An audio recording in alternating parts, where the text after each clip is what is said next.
La pression productiviste et les inégalités s'intensifient, pour les humains comme pour les animaux.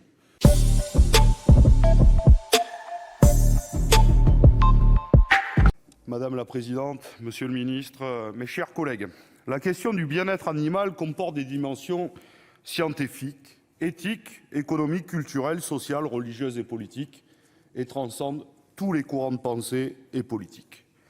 Nos concitoyens et concitoyennes y sont de plus en plus sensibles. Et nous ne pouvons nier les alertes lancées sur la violence des conditions d'élevage, de transport et d'abattage dans certains endroits, même si certains ne voudraient pas les voir quand d'autres voudraient les cacher.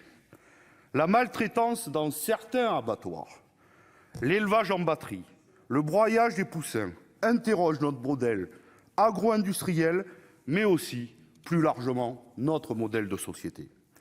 Car ce que nous infligeons aux animaux est un miroir sombre sur lequel il ne fait pas bon de se pencher. La pression productiviste et les inégalités s'intensifient, pour les humains comme pour les animaux. Songeons à la violence subie par les animaux d'élevage intensif. Mais songeons aussi à la violence subie par le personnel des abattoirs, à celle des licenciements massifs par des groupes peu scrupuleux lancés dans la course au profit, et je pourrais continuer ainsi une longue litanie. Accepter la possibilité de maltraiter, quel que soit l'être maltraité, c'est ouvrir une brèche qui est vouée à se creuser.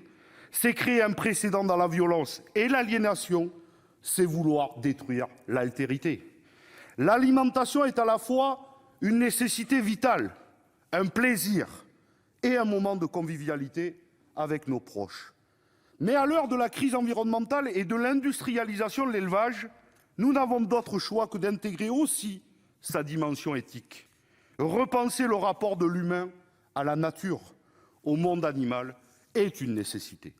Toutefois, nous pensons qu'il faut sortir d'une vision binaire pour ou contre l'élevage ou la viande, pour poser la question du modèle d'élevage et d'agriculture que nous voulons. L'émergence de la question du bien-être animal frappe un secteur déjà fragilisé par les crises sanitaires et économiques de ces dernières décennies. Mais défendre l'élevage, c'est reconnaître les dérives entraînées par le modèle hyper-productiviste, soit 80% de l'élevage en France, qui nuit à l'ensemble des éleveurs. En 2019, le Conseil économique, social et environnemental alertait sur ces transformations et la baisse de rémunération qui l'accompagne. Ainsi, en 30 ans, le nombre d'éleveurs a chuté de 57% pour les porcs et volailles, de 70% pour les vaches laitières.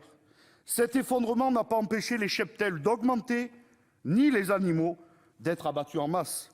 C'est l'agriculture paysanne qui est la première victime au profit de fermes aux 1000 vaches. France Nature Environnement pointe la concentration croissante qui entraîne des risques sanitaires et un impact environnemental. Et la multiplication des accords de libre-échange, pression supplémentaire pour nos agriculteurs et sur nos agriculteurs, exacerbera encore ce phénomène.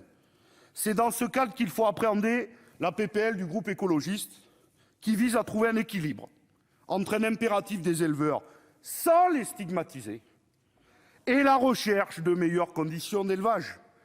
La plupart des réglementations et cahiers des charges nationales et européennes visant à protéger les animaux sont basés sur les 5 libertés du rapport Bramble qui date déjà de 1965. Il s'agit toujours d'assurer l'absence de faim et de soif, d'inconfort, de douleur, de blessures et de maladies, de peur et de détresse, et enfin de garantir un espace suffisant et adapté et la compagnie d'autres congénères. Mais elles ne sont pas contraignantes et les moyens manquent pour assurer les contrôles et pour que nos éleveurs puissent réaliser cette transition. C'est tout l'intérêt de l'article 4 qui propose un fonds dédié pour cette transition à inscrire dans une vision longue. Il faut aller plus loin et passer d'un élevage intensif, industriel et destructeur à un élevage respectueux de l'environnement, de l'humain et de la planète. C'est pourquoi nous voterons cette proposition de loi et que nous interviendrons pour défendre un certain nombre d'amendements qui ont été déposés. Je vous remercie, chers collègues.